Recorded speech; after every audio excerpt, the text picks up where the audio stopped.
ahead and introduce Paul Safar. Paul actually is one of our board members, and actually he is involved in publicity as well. But he is a piano teacher and composer that lives in Eugene, Oregon, a longtime member of Cascadia, and great guy as well. Well, and really great to have him on the board, and very excited to hear him present this evening. Also, just want to mention he was the Oregon Music Teachers Association Composer of the Year for 2013 to 2014. And he's going to talk about some composition projects tonight. So I'm going to turn it over to Paul now, and thanks again, everybody, for coming out tonight. Thanks so much, Ted, our benevolent overlord Presidente, for everything that you do so graciously here at Cascadia. And thanks to Liz for organizing these presentations, which I always look forward to every month. And thank you all for coming. I know if you're anything like me, the potential for a bit of a Zoom burnout is there these days. So it means a lot to me for coming out and sharing with me tonight. And it's heartening to see new faces and some lots of old friends too. So basically, this is an informal presentation. I'm kind of doing a show and tell, if you will, a chronicle of what is really almost a whole year now that we've all been living through the pandemic, and my experiences as a musician during that year. So basically, I'm kind of going to go just chronologically through some memories here. This is going to be kind of fun for me to review this past year, and maybe you can relate to some of these things. And feel free, maybe after each piece, if you'd like to say any few words, a burning question, then great. But otherwise, we'll plan on spending a few moments afterwards and chatting, and if you have any specific questions. So my first recollection, when things shut down in March, and the big aha that this is really happening here, the first thing was obviously scrambling, since I'm a piano teacher, and some of you are as well, just making that transition as a piano teacher to online teaching, something I'd never done before. It was rather stressful for a little while, but figured it out over time, and there have been some pros and cons to that. I'm not going to go into all those details today, as I'm focusing more on composing, but one of my fun memories really was after about a month of doing fully online classes with my students, and I'm very lucky to have kept the majority of my students sticking with me, doing it online. Sometime in probably early May, when the weather was getting nicer, I decided to do something I'd hardly ever done, which is pay a few house calls, in the sense that I maybe picked about 3 or 4 students, some of whom were nearby walking distance, and I offered those particular ones to teach a lesson kind of at a distance outside their window or outside their front door. And that experience of, one, just not having that human contact with my students for a month or month and a half, and then getting to actually interact with them, talking, teaching, and playing. Because I brought, speaking of melodica, earlier as we were talking, I brought my melodica, sometimes my guitar along, and it was just really just a fun experience, and some funny moments of the dog wondering who the heck this person was at the door, and people walking by kind of thinking, oh, what's going on here? Is this like a little concert going on, a social distance concert? So that was a memory in early spring here of my teaching. One of the silver linings of and being lucky enough to have some extra time to delve into things, I started doing these remote piano recitals online, inspired by Mike Shu. And I never would have done them if it hadn't been for the pandemic. And that's been a real great kind of periodic goal to work towards. So that's been something that's kind of a silver lining through all of this. That was fun. I stumbled upon my old cassette tapes from music school in college that I hadn't listened to in 20 or 30 years, and decided, I think they're probably going to be biting the dust pretty soon. I better transfer them to digital. And I listened to some of these old pieces I did in music school and college, and that was ear-opening, both some things that were kind of cringing at, and also a few moments where I was thinking, my goodness, there are elements in there that are very similar to things I would do right now, at least in some sort of innate style type things, maybe not compositionally, structurally. So that was really fun. Um, did some house cleaning, keeping things that Liz was talking about, cataloging and website things and editing. So definitely been some silver linings. There've obviously been some disappointments. A number of projects, composition projects that I was hoping to get performed, had to get canceled, as I'm sure some of you as well had last year. Um, I finally was about to get an orchestra piece, a short orchestra piece I wrote, uh, that I wrote about Denali, performed in Seattle, and that was canceled. The Birds Flying Through, a song cycle project that Anise Thigpen, another Cascadia member, and Lisa Neer was involved in, has been canceled now twice. And an outreach, an educational outreach with the Dalgani String Quartet here in Eugene, through the public school system that we had been working on, which I was excited about, was also postponed, obviously, because of the pandemic. But there were some scraps of things that I was doing for that project that I ended up reworking and recycling into a woodwind quintet that, if we have time at the end of the presentation, I will share some of those things with you. So in general, however, the things that have worked through the pandemic have been shorter, smaller scale pieces that could be put up online, solos and duos and things. But the cool thing for me, I was lucky that sometimes things just sort of came my way. And early on in the pandemic, in April, I got an email out of the blue from a friend of mine who lives in Spain, in Barcelona. His name is Mark Echia. He's a multi-instrumentalist, a virtuoso on the hurdy-gurdy, which is, as some of you know, an instrument that I've been interested in the last couple years. I don't play it that well, but I really want to write for it. And I befriended this fellow Mark online for the past couple years, and then in 2019 I got to meet him very briefly in person outside of Barcelona, in Catalonia, in the countryside, and we made a connection. And he reached out to me in April of this past year and said, "Hey, Paul, we should do an online collaborative free improvisation with gurdy and piano." And my first thought was, oh, well, my red flag went up because because as much as I'm attracted to free improvisation, it also scares me a little bit. It's still a little bit out of my comfort zone. I did a lot of that as a kid, actually, before composing. I did a lot of that kind of just free piano improv. But these days it's more like I'm very comfortable with jazz improvisation and structured improvisation, but really letting it go like that is a little bit out of my norm. But I went for it, and we ended up with a suite of 8 short little things. And basically, I'm going to show you some snippets shortly, but basically the premise behind this was he tossed it out to me to go first. It was like, why don't you send me something on the piano via MP3, and then he would improvise something back, and we'll see what the two sound like. Around that time, on Facebook, somebody posted a quote by the ancient Indian poet Kalidasa, if I'm pronouncing that correctly. Facebook is good for some things. I've gotten a number of nice quotes that just resonated with me. And this one really resonated with me for some reason during the pandemic. And it was like this. Look well to this day, for it is life, the very life of life. In it lies all the realities and verities of existence, the bliss of growth, the glory of action, splendor of beauty. For yesterday is but a dream, and tomorrow only a vision.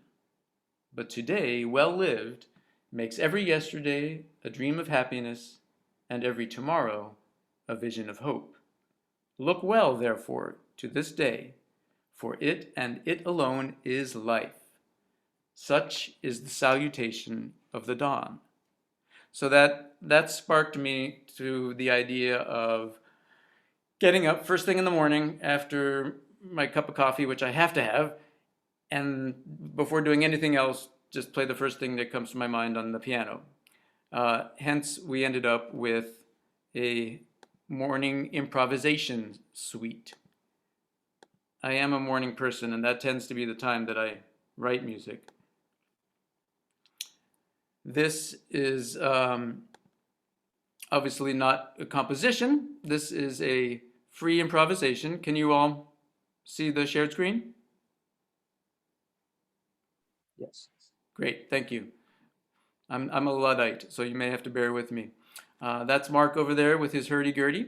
And I just want to, in this case, these examples, I would like to, instead of playing full little vignettes, I'm just going to play like a minute or two of 3 or 4 of them, just to give you the idea of the color uh, palette that this hurdy-gurdy and piano can have together. So here we go.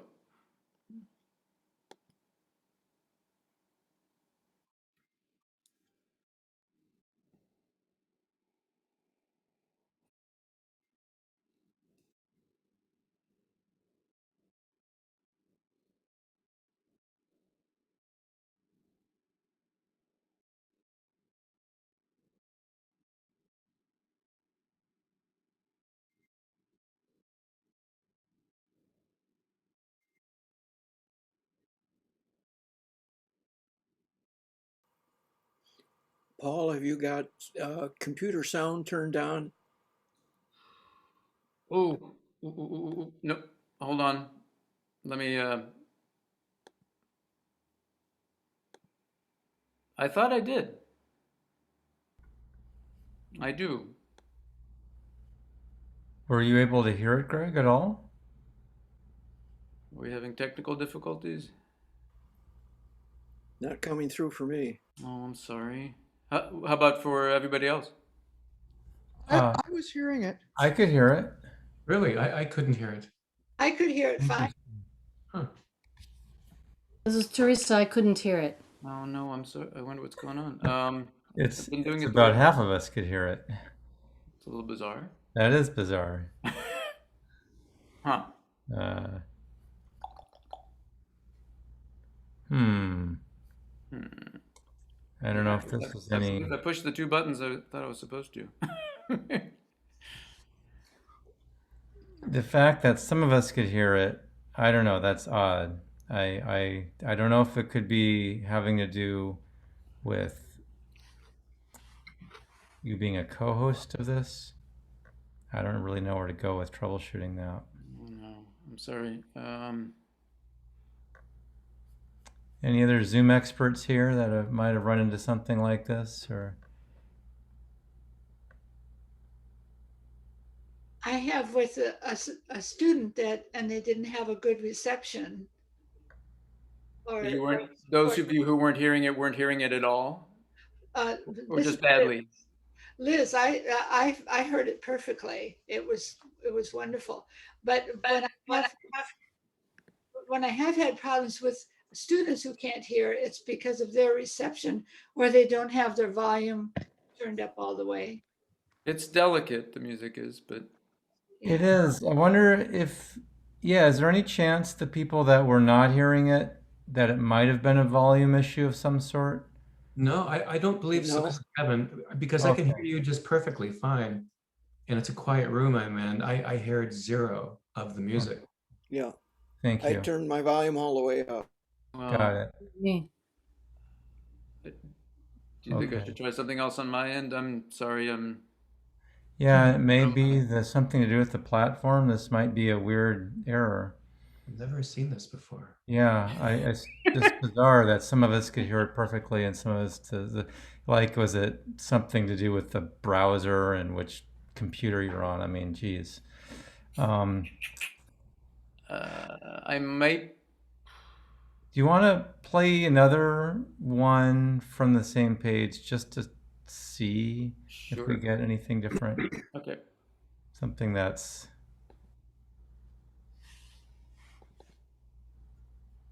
I'm trying to,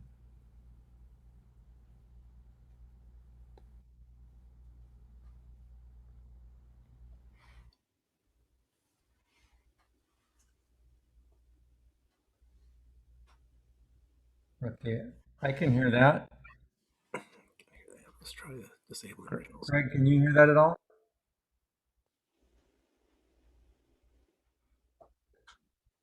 Hearing it. Paul, can you stop? Pause it. This is Liz. I hear it so loud that I turn my volume. Gre- What I hear Greg it or just fine, Kevin, but are I you heard able? the other one. Yeah, I heard the other one too. So Right. This is Teresa. I still don't hear it. Okay. I could try to go on my Paul, computer. may I suggest unshare your screen and reshare it again and recheck I the did that computer once thing? already, Oh, okay. but I can If you try could again. play it into another device in the room, we could just hear it as your ambient background sound. Yeah. Um, I, Have your original sound on. or I can try to hold on one second. I could maybe try to find you're gonna see my crazy desktop here. Mountains. Anna, did you mute everybody? You know what? Maybe we should here, I'll try one more thing and then I maybe want to move on to a different project here and come back to this. Yeah, that's not gonna, I don't have it on here. I wasn't prepared to do it this way. Mhm. Well, let me since I have something special planned here, let me come back to this. Let me just Paul, one more thought. Is that a browser page? I could try playing it. oh sure. But oh, here it is. Yeah, Drew's got it there. Thank you, Drew. Otherwise, we can move on and I can come back. Let's just see. I'm hitting track 2 randomly. So, Teresa, can you hear that? Yes, I hear that. Yes. No? So it's something on my So, okay. interesting. Sorry. Well, So, which so that- track did you really want to play? well, how about the beginning of number 4? Just because it when I first got it, it felt like presents. Basically, I kind of sent Mark my piano thing out, in the morning after I did it, and then like the next day would come back this combination of his gurdy on top of it. And when I heard this track number 4 for the first time, I'm thinking, what is he playing? Is he playing a pan pipe, or is he playing a piccolo? So maybe, but it's the hurdy-gurdy. All right. Track number 4? Sure. Here it goes.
And we could stop now.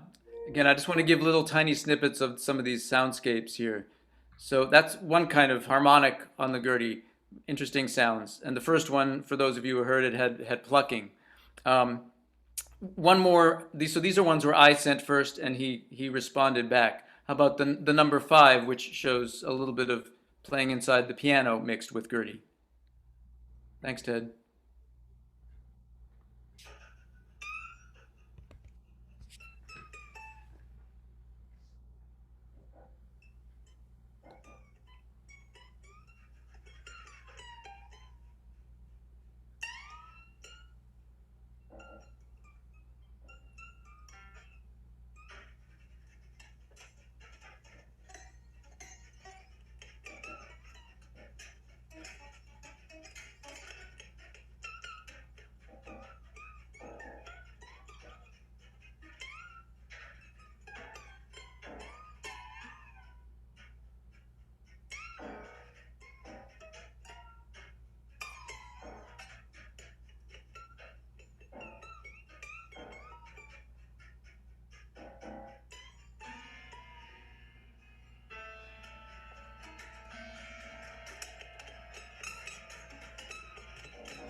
And we could stop that.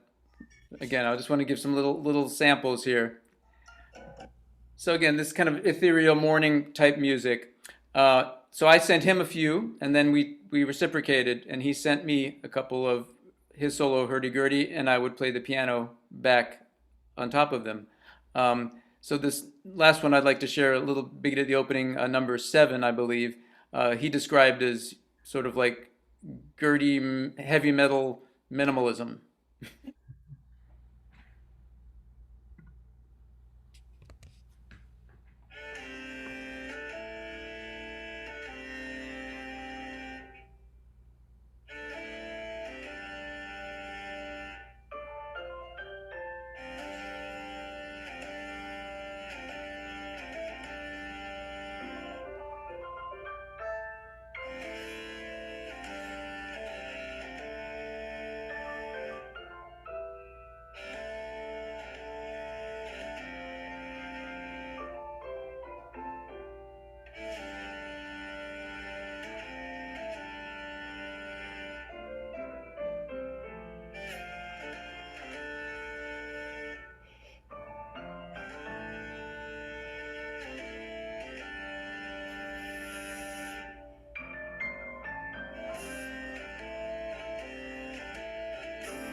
Thanks, Ted. That goes on for a little while. So that's kind of a little bit more raucous ending to our towards the end of our suite. So anyway, I just wanted to give a little sampling of this morning improvisations, free improvisations between the miles, between here and Catalonia. So I do seem to sometimes gravitate towards music that has a particular time of day or time of year. Those definitely had that morning connotation. I discovered as the pandemic kind of wore on, maybe about a month later, that happy hour kept getting earlier and earlier, and I noticed that around 4 or 5 in the afternoon, if I wasn't teaching, that I'd maybe be drawn to playing on the piano some old friends, some old classical pieces that I really love of the Romantic era, namely Chopin and Schumann. So I ended up being very inspired by Chopin's Etude in E major and the F-sharp Romanza by Robert Schumann to write a piece that I called Abendlied, evening song, which is probably a little bit of a misnomer. Maybe it should be called happy hour music. I wrote it for John and Eva Martin, friends of mine, and I don't have much more to say about the piece itself, other than I'm very lucky that today it gets to be performed by a good friend of mine, a wonderful pianist, George Lopez, if you have not heard of him. He is the artist in residence at Bowdoin College in Bowdoin, Maine. And he does have ties to Portland, comes out periodically, and actually 2 weeks ago or so was a featured artist on All Classical's Thursdays at 3 with Krista Wessel. And George and I met probably over 10 years ago now in Vermont. He was teaching at a piano seminar, a workshop, intensive camp that I went to and performed, and a wonderful concert that just still in my memory is just being one of the most visceral kind of music in the air concerts I've experienced there. He's a wonderful teacher, and he is going to share with you my Abendlied, an homage to Schumann and Chopin in the time of Corona. So thank you, George Lopez, for, with the time difference and everything, coming to us from the concert hall at Bowdoin College. Thank you, Paul. My pleasure.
Wow. Beautiful. Beautiful. Oh my God. You know how that was such a treat. Oh my God. Thank you so much, George. I just want to introduce you all to George Lopez, just a fantastic pianist. Lucky to have him come out to Eugene once and give a little master class to my students and give a little house concert. So we'd love to have you back in the Northwest when the pandemic subsides and make more music together and Paul, nice to meet you. get some sleep. Night. Thank you. Thank you. Wow, I don't think I can top that right now. It was a real treat just to right now just to hear some live music in the moment that this is happening now. So, um, any thoughts or questions before I move on to other pieces and things? And actually, before I do that, let me just make sure that I'm not okay. No, my connection's okay. Just making sure that I had the right that the internet was working here. Oh, I have to say that I heard so much Debussy in there. Yeah, yeah, that's true. That middle section certainly was. I probably should put another composer to the homage there. It was very consciously, steeped in It's well lovely. Yeah. tradition of older times, but sometimes it's okay to be unabashedly tonal, I think, right? Mm-hmm. Uh, Well, foray, George Lopez says, yes. Well, I'm gonna go ahead and move on here, and thank you all for bearing with the technical difficulties, but that certainly was lovely to hear George and that beautiful piano in that beautiful hall. So a couple other pieces that I'm not actually going to share with you now, but I just kind of wanted to go through. This is all sort of chronological here during this past year. Was writing for duets of couples, basically. So we had the Del Sol Quartet collaboration with Cascadia in the summer. That was just wonderful.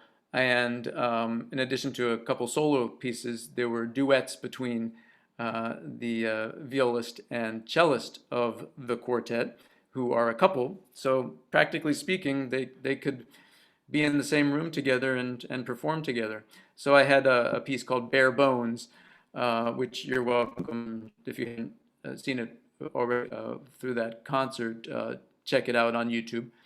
And in addition, I wrote another piece that I don't have recorded yet, so I'm not able to share with you, but hopefully someday, for another couple who lives in Eugene, who play clarinet and violin.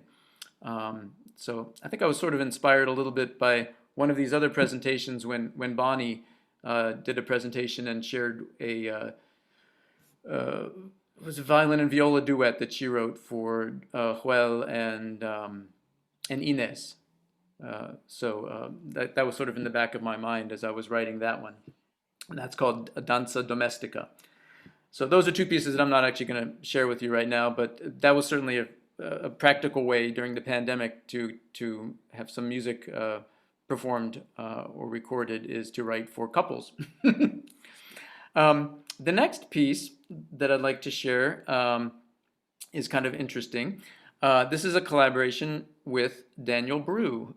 Dan's not here, is he? Today? No. So a handful of years ago, and you may have already heard this piece of Daniel's before, Fantasia. Daniel has a piece for fixed media and clarinet, both composed music, the fixed media, obviously, and an actual clarinet part playing live to that fixed media that I heard both here in Portland and in Cuba. And a while back, maybe 2 years ago or so, I can't remember exactly how it came about, but I believe I just asked for the fixed media part, thinking, oh, maybe I could write another, or maybe he offered it to me. I can't remember the circumstance. But the idea of taking that fixed media and having another solo instrument on top of it. So it's just been sort of in this back burner pile, and I hadn't figured out a solo instrument to use. But since I got that hurdy-gurdy, there's that darn hurdy-gurdy theme again here today. In the May or June of this past year, I finally, the timing was right. I was in an interesting headspace at that time, and took that fixed media piece, that electronic piece by Daniel Brew, and I did kind of what I would call a structured improvisation. It's fairly free. I would not be able to do it again, but I had sort of a vague roadmap. And it's for the fixed media, hurdy-gurdy, and the cajon drum. I really like the sound combination of hurdy-gurdy and cajon, and it's something I'm going to be using again in a new piece. I think that also comes from my travels to Spain a couple of years ago. When I heard a lot of flamenco music, they tend to use a lot of cajon in that as well. So I will try to, should I try this sharing the screen here? Basically this Fantasia that's gurdified about a week ago. I got it back because I requested that once I made the recording with my hurdy-gurdy and cajon, I would love to have a video that goes with it. So Daniel then came back and made a very, very abstract video to go with this. Let's see what happens here. Maybe stop me if you totally can't hear this. Okay, I'm going to give it a shot. Otherwise, I will see what happens.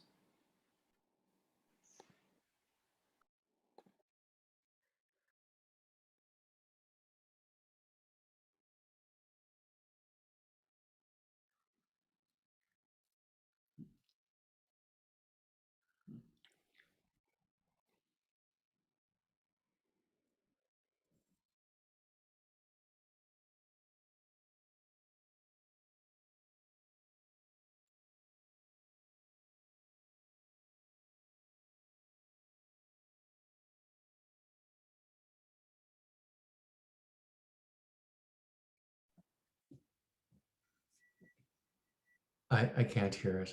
Oh, I'm sorry. Okay. Well, then I will stop it and we'll go backtrack.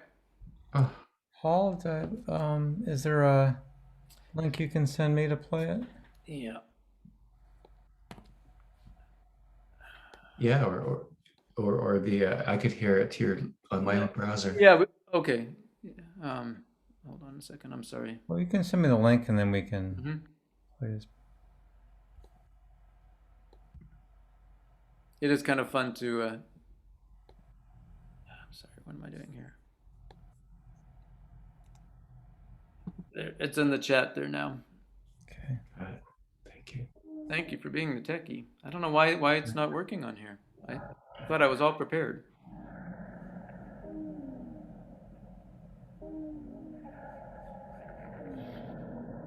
Do you want to share the video? Yeah. Sure. Share screen or whatever.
Go ahead.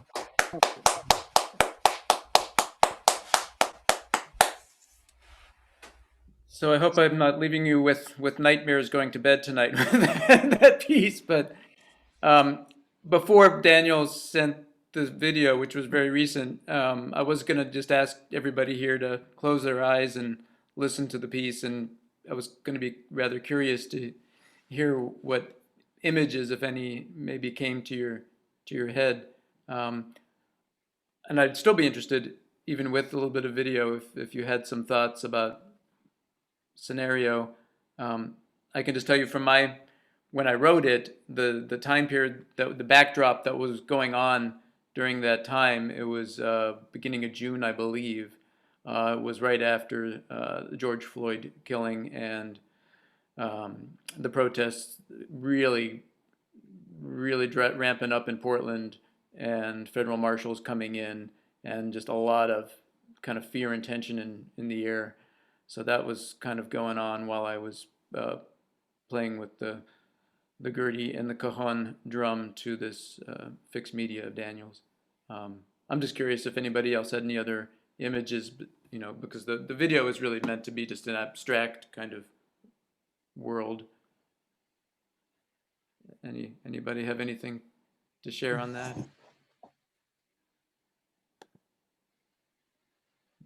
Okay, that's cool. Musically, and I was definitely having fun being able to bend things a little bit, something I can't do on the piano. So I kind of discovered this way on the hurdy-gurdy. This might be a good time to actually show you my hurdy-gurdy just briefly, if you're up for that. A little 7th inning stretch here. I can't play it that well, but I can show you a little bit.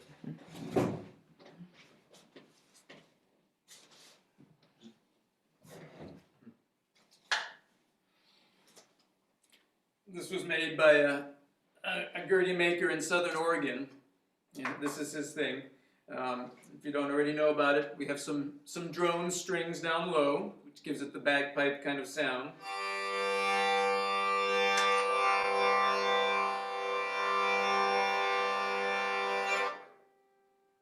It even has some sympathetic strings. I don't know if you can hear any of this on Zoom. A little bit? Mm-hmm. A little bit.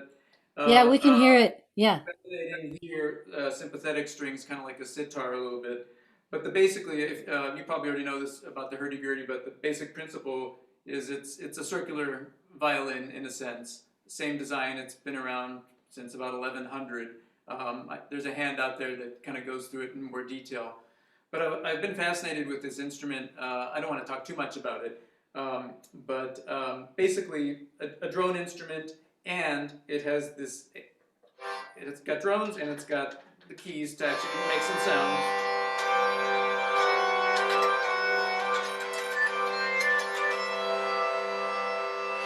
The melody strings played sort of like a backwards keyboard. And then one of the very special things about this one, which you probably heard in the recording, is this special drone string called the trompetta that gives it a little oomph, a little kick.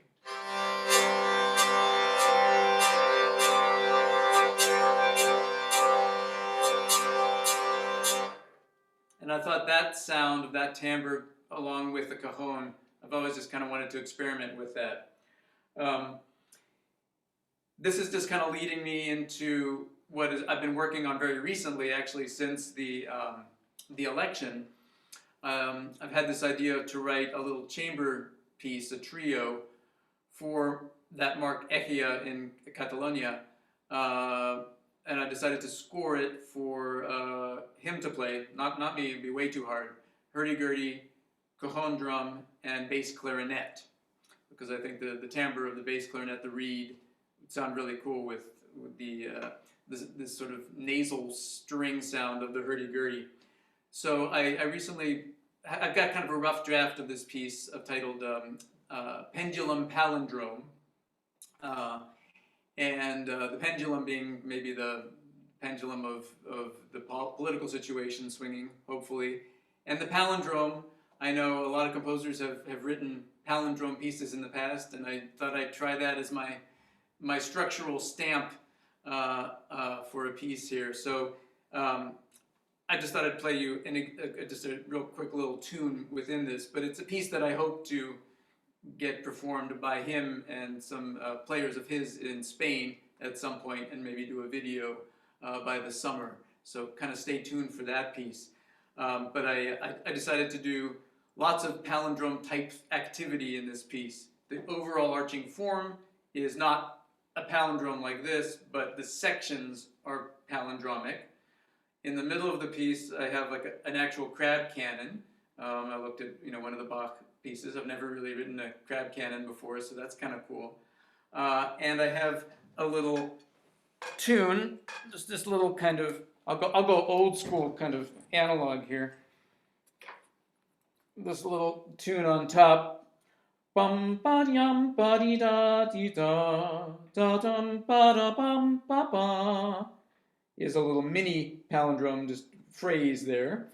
So I can play that on the hurdy-gurdy just to show you what it sounds like. And again, this will be in the context of other instruments when we get there.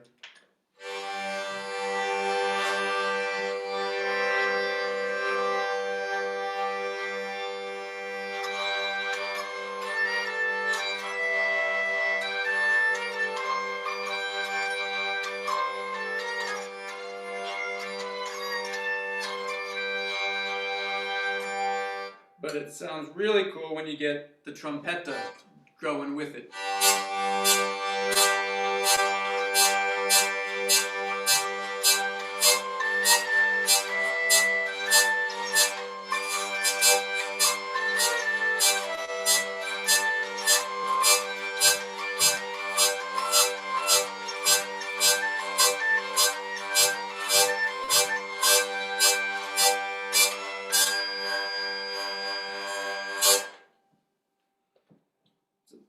Thought I'd give you a little sampling of the gurdy. Again, this will be in the hands of a master gurdy player in due time.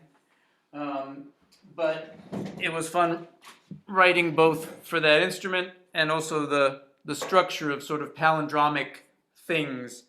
And one of the other elements that I use a lot in this piece is, and it's not in that example, is inverted scales. So I kind of looked into some of these things. I'd never really thought about them before. How a major scale ascending has the same intervallic pattern as a Phrygian scale descending, and vice versa, and how the Dorian mode is the same, ascending and descending as far as half steps and whole steps, and a couple other different modes. So I kind of was playing around with just this whole idea of inversion and mirror image and palindromic stuff. So that was a compositional challenge to sort of have that framework structure, decided upon ahead of time rather than a real organic thing. But I think it's going to come across pretty cool. We'll see. We'll find out. That one's in process. The last piece that I'd like to share before maybe we chat, and we could even call it a little bit early, is a piece that it also has not been performed yet, so I will have to share a MIDI, and I think it should work here, hopefully. And this is a woodwind quintet suite, and I'm calling it Power Empower. And the impetus to work on this piece came from somebody who was planning on doing some film, music and film collaborations having to do with the climate crisis. So that thought really sparked me, and it was kind of been in the back of my mind for about a year here. And finally, over the summer, I started to kind of take some bits and pieces of some other pieces, as I said, and recycle them. And this is a piece that the music is first, but I envision it with visuals. Not 100% sure exactly what the specifics are, but the piece will be first. It's not film scoring, it's the opposite. Piece first, but knowing that it's going to have an accompanying video. and I have somebody in mind who's going to be working on that here in Eugene. What I ended up doing was kind of writing the middle, kind of plotting out the middle movements of this sort of dance-like suite in a sense, with the idea of the first prelude being something of an overture that then I could take bits and pieces of the pre-existing material and kind of give some coherence and have the opening reflect that, and then an ending to know where I'm going. And the overall arch of this Power Empower climate crisis piece is really from darkness to light. And the darkness ended up happening, I'm going to just share you this a little bit now, is the timing of when I was writing this this overture, if you will, which I call Prelude to a Firestorm, was when we were all locked up for the 2 weeks during the Labor Day fires. So that was going on, and I decided to write this beginning to my piece, which then gets even darker and goes into a requiem. But I'm just going to share this opening material here, and hold on one second.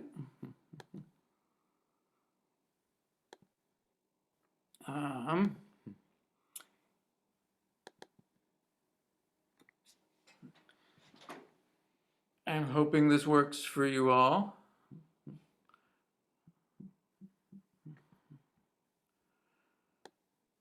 Again, this is just the first draft. This has not been performed yet, although I have some people who are interested in hopefully recording it, and then we'll have a video made to go with it. So this is the Prelude to a Firestorm, written during the thick smoke of September.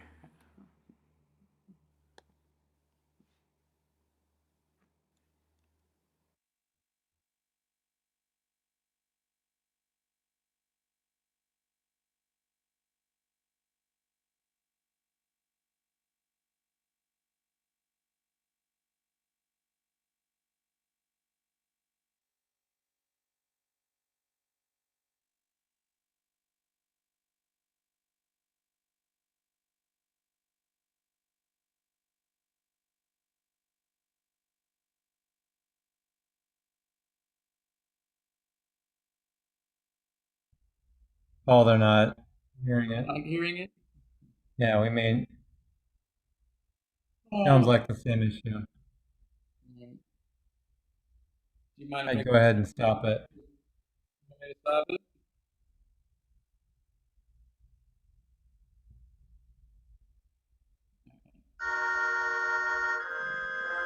Yeah, that's a bummer. If I you, heard it. Yeah. Yeah, some of you can and some of you can't. This is yeah. Teresa. I just heard it. I didn't hear it at first, and now I do. Oh, okay. And now you do. Well, Jeff, did you eventually start hearing it? You can chat. He says just a few notes. Well, I mean, if you're hearing it at all, why don't you want to try resuming it? Sure, I guess I could try. Couldn't hurt.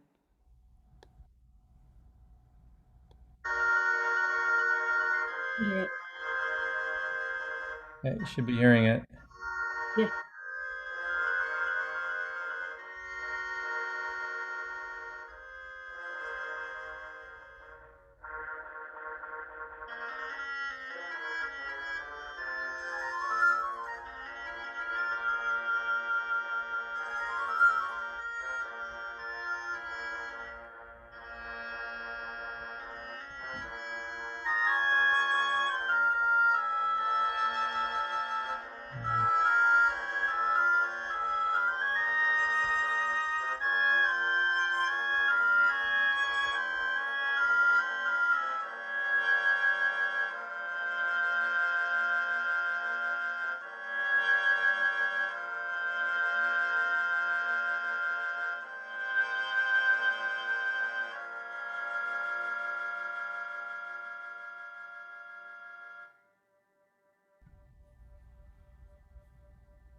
So I'm sorry for the technical difficulties. I really don't know what's going on with that, but some of you heard. Yeah, I could hear that. Is that just coming from your computer off of Sibelius? Yes. Your mic, possibly. That seems to be working. Yeah. Weird. One of Well, the, yeah. Yeah, very haunting. well, thank you. It was definitely a dark time there. What was I gonna say? One of the things structurally that I kind of did with that, besides putting in some motifs, some ideas from subsequent movements of this, was I've done this in a couple pieces now. I've sort of plotted out some sort of descending bass. I'm sorry, you can still see me, right? Yeah. Yes. Bass notes sort of as like a sketch, from beginning to end, going down a particular mode, sort of a macrocosm to what the microcosm is. And it's a different way. I'm not sure if I'm explaining that very well, but kind of having a trajectory of beginning to end, and the bass notes kind of going down and exploring that sort of a minimalist approach that's a little different from how I maybe sometimes write. I did that with this bird intermezzo, a red-tailed hawk as well. I kind of had plotted out sort of these descending pitches from beginning to end, and I knew kind of an overall structure in a sense. And then, so anyway, it was kind of an interesting process there. That's really mostly what I wanted to share with you tonight. I was toying whether or not to play the end of the piece. Maybe we can end on a Yes, on a please. light note. Why don't we? You're like, yes, let's do that. Let's end on a light note, and then we can chat a little bit here. Let me. I might have to do this on iTunes for a second. Give me 1 second. I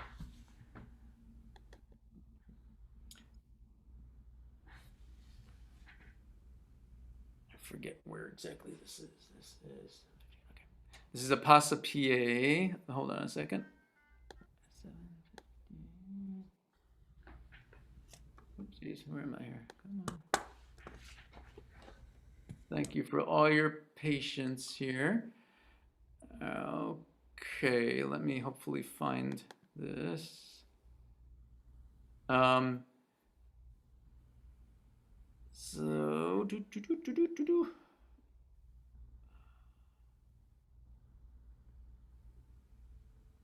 all right, so this is the empower part. Empower the people here. Power to the people.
All right.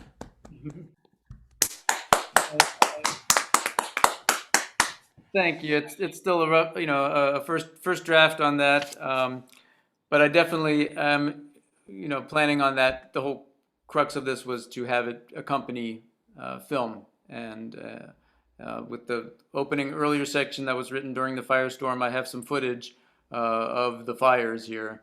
A friend of mine works for the forest department, so that should be interesting shots in there.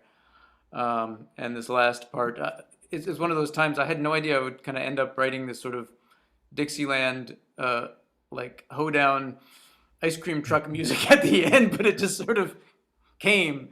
And anyway, I wrote, I think it was like the first actual clearing day after the fires. So I mean, all this music this year has really kind of reflected the time. I think more than any other one. So basically, that's kind of where I'm going to leave the presentation. This piece, I hope to get a video done at some point when the pandemic subsides, to be able to get the players together and record it and have the video. And the Pendulum Palindrome that you didn't really hear much of, but is in process being reworked with Mark Echia, my hurdy-gurdy specialist in Spain. So I guess this is perfect timing. We got about 15 minutes or so just to chat, or if you have any questions or thoughts, or just want to grab a beer. Thank you all for listening. I really appreciate it. I really enjoyed everything, Paul. Hey, maybe I can ask a quick question on the back to the improvisation with the piano and hurdy-gurdy. And I think you were talking already a bit about kind of preparing it, but as you were playing some of that, I was thinking about how you would think through recording part of that, leaving space for another instrument to play. Right. Yeah, I mean, I didn't really think of specifically, I had no idea what that other instrument was going to do, but I just wanted to make sure it was delicate enough, texturally, that it wasn't so thick that it didn't have any room, either timbrally or as far as, sound and silence. That's a good question. Yeah, and I think the fact that it was morning music, and it was kind of for the most part, my playing tended to be kind of on the delicate side, worked in my favor on that one. That I didn't hopefully overplay too much. But yeah, that's an interesting question. Yeah, it was just a real surprise because I had no idea what kind of thing he was going to come back, and I didn't realize he would do so much, with plucking. He did some more traditional stuff, but in general, he didn't use the drone that much. It was a lot of, I think a lot of the really great gurdy players tend to really focus on it as a melodic instrument, actually.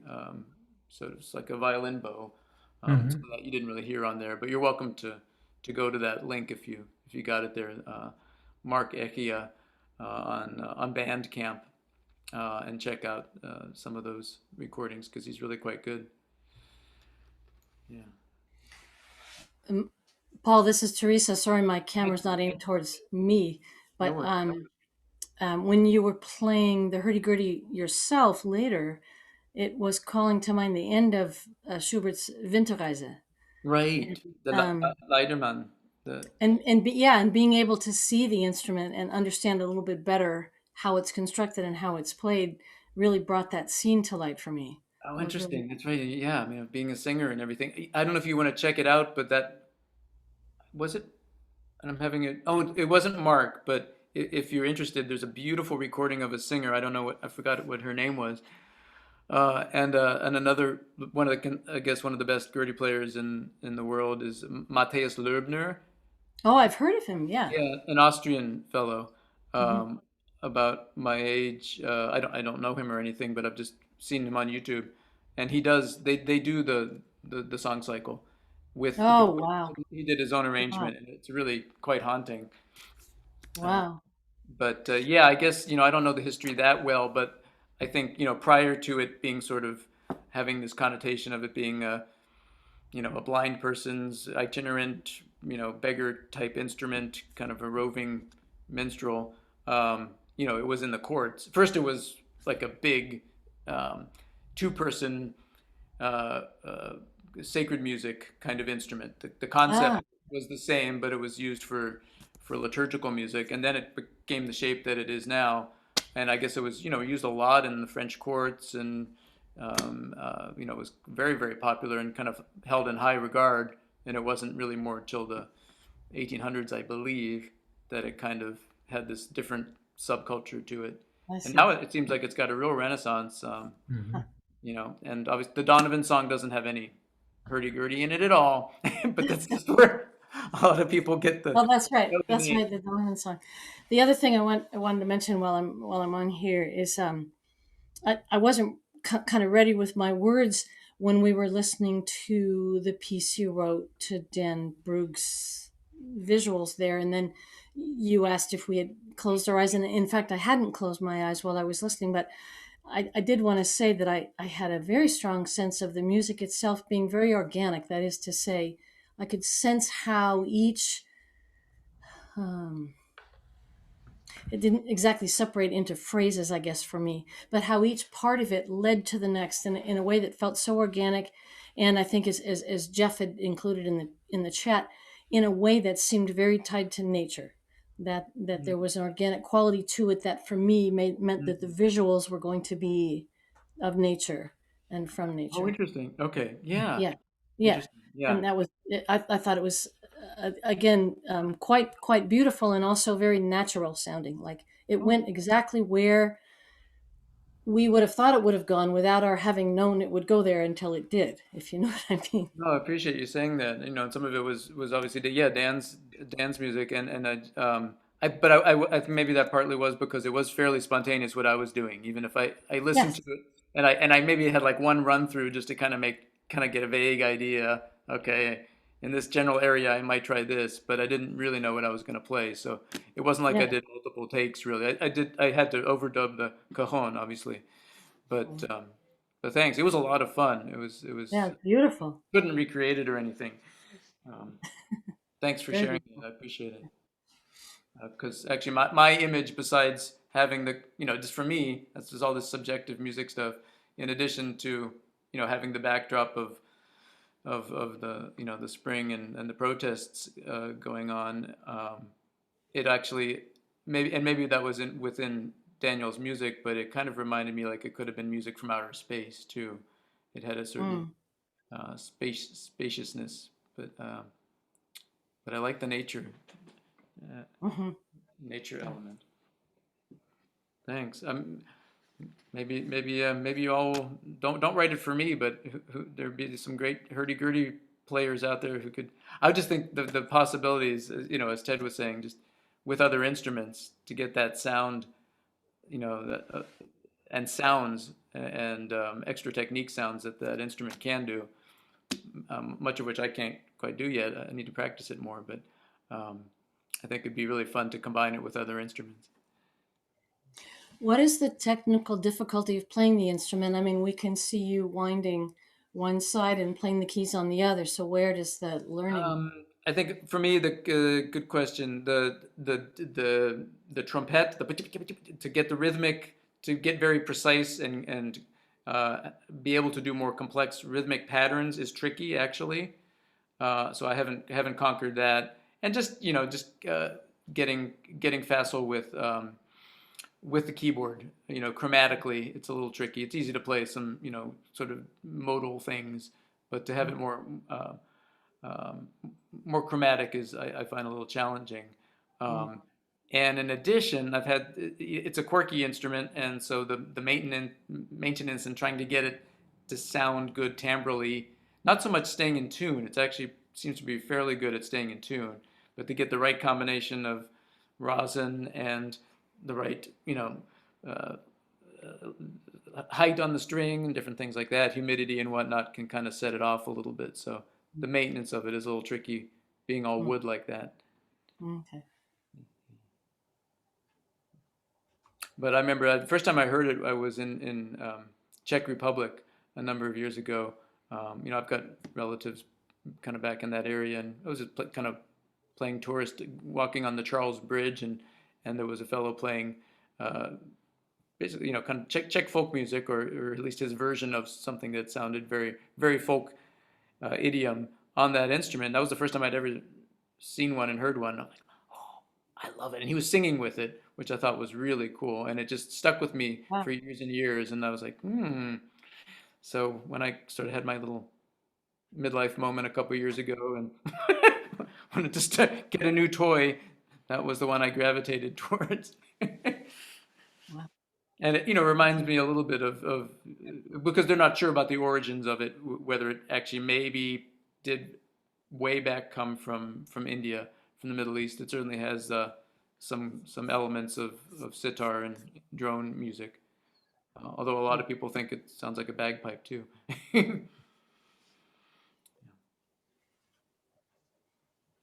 Any of you all have any little snippet you want to share during your COVID year here? Any either nice silver lining or a surprise or another little positive thing to end our evening on?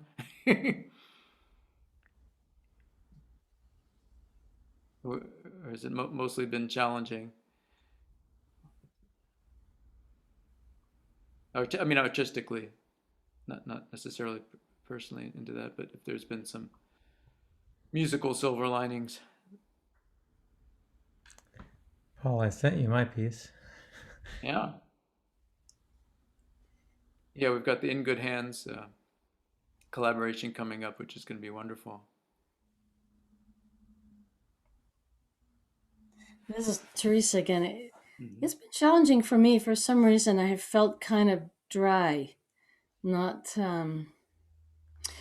what I want to believe is that it's like a very, very, very long gestation period, and that eventually a lot of creativity will come out of it. But I haven't. Right. Right. Haven't been writing. I haven't been composing, and haven't even had a lot of ideas. I've just now I just did propose something for the collaboration with Unite Oregon that I'm really excited about. But that's the first I've been moved to Gotcha. step up, and maybe I don't know. For me, touchy subject, but I think the election has turned a corner for me, and I feel like I might be able to start creating again. Right. I mean, I've also noticed periods of time where I just want to go inside and not do anything, kind of just really go introverted. Yeah. So I've kind of had fits and surges and pauses too.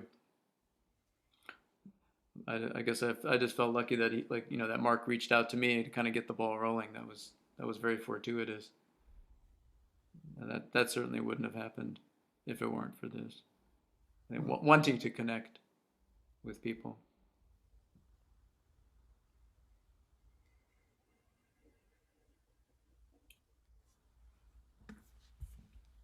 Well,